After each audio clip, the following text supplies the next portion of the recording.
लोटांगण वंदीन चरण डोळ्याने पाहिन रूप तुझे प्रेमे आलिंगिन आनंदे पूजिन भावे ओवाळीन म्हणे नमा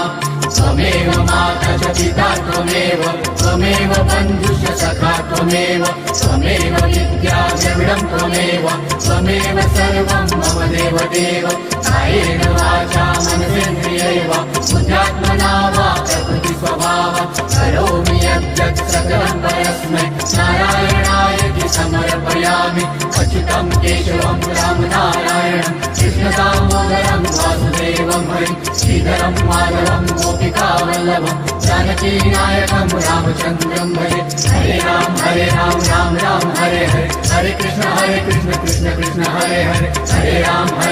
राम राम हरे हरे हरे कृष्ण कृष्ण कृष्ण हरे हरे हरे राम राम